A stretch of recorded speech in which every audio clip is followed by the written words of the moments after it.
You're listening to the ESO Network, your station for all things geek. Hello and welcome to episode 206 of the Soulforge podcast.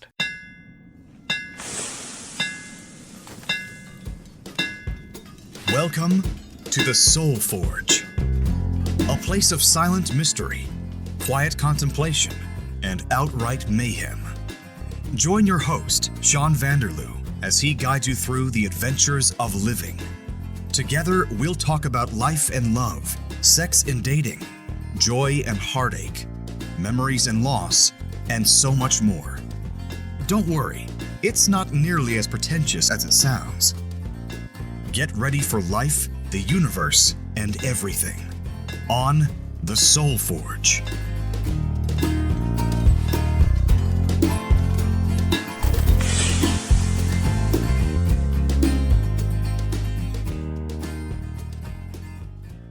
Hey everyone, welcome back to another episode of the Soulforge. I'm Sean, your host, as always, and I want to apologize for last week's episode. The sound quality over Skype was horrendous for some reason. I'm not sure why. Normally it's crisp and clear and clean, and for whatever reason, my part of the sound was, I don't know, it was just really muffled and low volume, and no matter what I did in the editing process, I couldn't get it to be perfect. So sorry about that. Not up to my usual standards, but this week will be a lot better. Okay, so what are we talking about this week? Well, we're talking about the Kickstarter campaign that I started for my business idea. And I hope that you're not all getting sick and tired of me talking about my business plan week after week after week, but I'm currently obsessed with this thought, so it's pretty much all I've been focusing on lately, and I'm sharing that focus with all of you out there in podcast land. But before we talk about business stuff and Kickstarters and anything to do with that, what's been going on besides that? Well, it's been super hot, and as you all know, I'm a mail carrier, and yesterday it was, let me think here, it was, I think, 32 degrees Celsius, I think 38 with the humidex. What is that in Fahrenheit for my American listeners? I don't know. Pretty freaking hot, probably in the 90s, and it was a lot. We had an early start to the day so we could beat the heat, and do you think that worked? Of course it didn't work because I left early, but I had to wait 25 minutes for my first bag to appear because we can't carry all of our mail with us all day long. We have to stop and pick up bags of mail at certain strategic locations, anywhere from 5 to 10 times a day. And for whatever reason, my first bag was late. So sure, I came to work a half an hour early, but I also had to wait almost half an hour. So that wasn't very much fun, and it was stifling hot, and I felt like I was going to die. Luckily, I found a nice shady, breezy spot for 25 minutes to sit and pick my arse, I guess, is basically what I did. But at the end of the day, as I was trudging through and trying to finish up and trying not to die from sheer exhaustion and heat misery, two ladies actually came to my rescue. The first one gave me a bottle of water and a bottle of orange juice, and the second one gave me some ginger ale and an ice cream. So that was really nice and really helpful and very much appreciated because not too many people take care of their letter carriers. Occasionally there will be some of that, but it's few and far between, and luckily yesterday the two ladies rescued me and I was highly grateful. Other than that, what's been happening? Let me think. G.I. Joe figures. Oh, God. What's going on now? I'm trying to downsize my collection, but they've recently, and by they I mean HASBRO, has recently been releasing G.I. Joe classified action figures. And what these are, back in the day in the 80s when they re-released G.I. Joe, well, first of all, they released them in the 60s, and they were 12-inch dolly action figures, and then they decided to get on the Star Wars bandwagon with the 3 3/4-inch figures, and Hasbro released G.I. Joe starting in 1982, I think, and I never had any G.I. Joe figures when I was a kid, but I really, really wanted them, but we were poor, so I didn't have those. So I've always wanted some. I never had any, and recently they've re-released them, but in 6-inch format instead of 3 3/4-inch format, and they look amazing, and the box art is awesome, and I'm trying to convince myself that I don't need these things, especially because they're approximately $30 a pop, usually 35 or 40, some are 30, but still, do I need them? I don't need them. I never had G.I. Joe. Do I need G.I. Joe now? Probably not. Do I want them? Yeah, really friggin' bad, just because. The collecting disease is strong. And even though I'm trying to get rid of a lot of stuff, these things come along and I'm like, oh, I gotta have them. So, do I have any? Not right now. Am I thinking about it? Yes. Am I trying to convince myself that I don't need them? Also, yes. Am I going to end up with some? Most definitely, probably, most likely, probably, perhaps. I'm not sure. Anyway, let's play a couple promos here. We'll play the Get Your Vaccine promo that we have to play. And right after that, I'll play the promo for the 42 cast. So I'll be back in about a minute. Welcome to Dr. Geek's Laboratory. Hello everyone, Dr. Geek here with a shout out to all the scientists who worked tirelessly to bring a COVID-19 vaccine into reality. Let's face it, creating something of this magnitude is a miracle worthy of Dr. McCoy himself. And now, Dr. Geek needs you to do your part. Remember, each shot is one small step back to normal, one giant leap to putting the pandemic behind us. We can do this. For more information, visit vaccines.gov to find your nearest provider. The 42 cast is turning 100, but like all good things, it must come to an end. Tune in to our epic finale as we see who lives, who dies, and who gets their own spin-off. And then come back when the 42 cast is back for Season 2, with even more segments, more guests, and more of explaining why Ryan is wrong. It's why we're still the ultimate answer to fandom, geekiness, and everything. You can only find all this awesome by downloading the 42 cast, a proud member of the ESO Network. And weren't those great friggin' promos? Don't you want to go get your vaccine, wear your mask, and listen to the 42 cast? Well, of course you do. Why wouldn't you? Oh boy, good stuff all around. Now on to more business plan ideas. All right, so for anybody who's a new listener, I might as well just break it all down right from the very beginning. When I was a teenager, I started collecting toys. Well, actually, I've always been a toy collector, or a collector of some sort or another. I've always been a collector. I really got into it in the 90s. Also in the 90s, I lived in an apartment complex, and I used to sell unwanted toys to the neighborhood kids in the heat of the summer.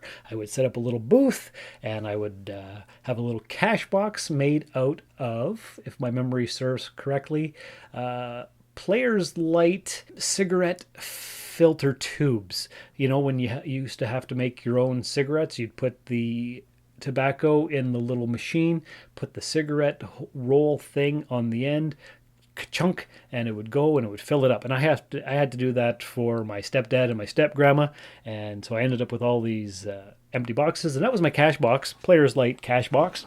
And I would sell all summer long, and I would make things out of popsicle sticks and beer bottle caps and you name it. Anything I could sell, I sold. The only time I've ever been happy in any work is when I was the cashier/clerk at a convenience store. That was my favorite job. It was crappy and it was minimum wage, but it was just so much fun. Oh, and there's the air conditioning unit. You can probably hear that. I'm hoping the microphone doesn't pick it up too badly, but like I said, it's friggin' hot and it keeps coming off and on. So anyway, I've always been a collector. I've always been a salesman. I've wanted to have a store all my life. 15 years ago, I almost started up the Rusted Robot comic book shop. I didn't, though, because I didn't have the money, and I was scared. Fast forward to 2021. I've been doing this podcast for almost 4 years, talking about self-actualization, self-improvement, being a better person, and all that hoity-toity crap. Be a better person, blah, blah, blah. And sometimes I annoy myself, but whatever. Who cares? I'm trying to be the best I can be, so I'm trying not to be scared, and I'm going to open up a store. So what happened was I bought a building. I get it July 30th. It's going to be in my name. It's got a couple rental units in it so that the renters will actually pay for the building itself, And right now in the retail space, there is a body piercing store. And their contract or lease is up in March of 2022. So my plan is, if they do decide to leave when their contract is up, I'm going to open up my comic book shop. If they don't leave, I'm not going to open it up yet. I'm just going to keep collecting rent and paying the bills. But if they do leave, I'm opening up what I'm calling the I'm going to call it the Rusted Robot Toy and Antique Hobby Shop, or something to that effect, because I'm going to have toys. I'm going to have card games like Yu-Gi-Oh! And Pokemon and Magic and whatever people are into. I'm going to have puzzles and games and what else? I don't have my notes in front of me because I pretty much have it all in my head. But antiques, I'm going to maybe do 3D printer services. I'm going to have a coffee bar. I'm just going to fill it up with all kinds of different fun things to get as many different people in there as I possibly can. My buddy Renee said, well, why don't you start up a Kickstarter so that you can raise some funds and it'll be great. So I thought about it, and I'm like, yeah, I could raise some extra money, and I could get better shelving. I could buy more old vintage stock, because I want to have it all vintage toys. Stuff mostly from the 70s and 80s and 90s, like, He-Man, Thundercats, Star Wars, Mask, Sectors, G.I. Joe, of course. Anything I can find from the 60s, 70s, 80s, and 90s. Girl toys as well, like Pound Puppies, Cabbage Patch Dolls, Strawberry Shortcake, My Little Pony, if I didn't say that already. Just whatever kids and adults who are kids at heart or want to start collecting their stuff from their childhood. Just have it all kinds of different things. And maybe I'll have some retro vintage candy. Well, not vintage candy, it'll be retro candy that you don't see too much anymore. I'm also going to have model kits, model paint, model glue, maybe some radio-controlled airplanes and car stuff. I don't know. Just all kinds of things. The one thing I'm not going to have, though, is comic books, because I don't want to step on the toes of Jump City Comic Books. Those people are my friends. Kitty, who co-owns the store with her sister Julie. Kitty's husband Josh was my Rusted Robot podcast co-host for over 5 years, so definitely don't want to take away from their business or anything like that. So anyway, Renee says, start up a Kickstarter. So I did. And it runs for 30 days. As I'm recording this on Tuesday, there's 25 days left. This episode will come out on Thursday, so there'll just be over 3 weeks left. So if all of you people out there in podcast land would either like to donate to the Kickstarter or just share the link, I'm going to put the link for the Kickstarter in the show notes so that you can share it. And what did I do? I put a goal of $10,000 down. That's $10,000 Canadian. So really, if you're an American and you just want to give me $8,000, then that'll be the whole $10,000 that I need. Just kidding. But anyway, what I did was I launched the Kickstarter, put up a bunch of rewards like stickers and shirts and hats and mugs and jackets and all kinds of things. I hit launch, and then after I hit launch, it says your Kickstarter is now live. It's an all or nothing campaign. All or nothing? What is all or nothing? So either I get $10,000 or I get nothing. So even if I get donations totaling like $7,500, if it doesn't hit $10,000, I get nothing. So that's the way Kickstarter works. I didn't know that. I don't know if any of you out there in podcast land know that, but that's how it goes. So that's quite interesting. So I posted it on my Facebook. I shared it in the Rusted Robot Facebook group. I did it in the SoulForge Facebook page. I got friends to share it. I even put it in the Timmins Toy Collectors group, and then I got nothing but criticism from a couple of people because they kept saying, where's your market research? How do you expect this to be successful? It was just a lot of negativity. So that wasn't a lot of fun. But anyway, the thing's been going for about 5 days. I've got 5 backers, and let me just pull up the app here so that I have it. And what it tells me is the Rusted Robot Toy and Antique Hobby Shop funding progress. 25 days to go, 5 backers. I've got $176 in pledges from 5 people, so that's a nice start. It's not nearly enough. And guess what? Even without the Kickstarter, I'm still going to open up my business because I've been collecting toys and antiques for years. I've got a whole pile of stock of my own stuff. I'm waiting for the lockdowns to be over so that I can go yard sailing and get even more. But that's the way it goes for now. And let's see, I've got about 7 different reward levels. $50, $25, $75, $100, $150, $500, and $1,000. It says the average pledge amount is $35 from 5 people. Let's see. There's not a lot of information on this app, and it doesn't even tell me who donates. So that's another thing. I guess I'll find out once the campaign is over. Do I like the app? Not really. And it was very hard to get it in progress because there's a lot of little different things you have to do, and you have to go back, and you need this information, and you need that information. So anyway, long story short, I've got a Kickstarter to help me buy shelving and stock for the building, also to pay for some of the advertising that I'll eventually have to get. The store will open either April or May of 2021 if they do leave at the end of March. If not, it'll open at a later date whenever they do decide to leave. However, I am going to do an online store in the meantime. I just have to figure out which web server to go with, maybe GoDaddy. I haven't figured that out yet. I keep getting all kinds of ads on my phone through Facebook. So anyway, that's what my obsession is. I want to get G.I. Joe toys. I want to open up my toy store. I would like as much help as I can possibly get. I don't expect help because I do most of these things on my own, and nobody ever really helps because everybody's living their own life. So really, that's just the way life works, I guess, right? So, do you have any questions? If you do, questions, comments, or concerns, or friendly advice even, soulforgepodcast@gmail.com. That would be definitely helpful. I've never run a business. I've never owned an investment property. I don't know what the hell I'm doing. So any help, any advice, any words of wisdom, definitely appreciated. I'll take those. So I guess that's it for now. I'm going to go have supper. Got to prepare for the next recording of the Cosmic Pizza podcast, and basically keep scouring Facebook Marketplace for all kinds of different toys that people might be getting rid of. So in the meantime, thanks for listening. Next week I'll try to do a non-business related episode. If you have any suggestions for what you'd like me to talk about, send me an email.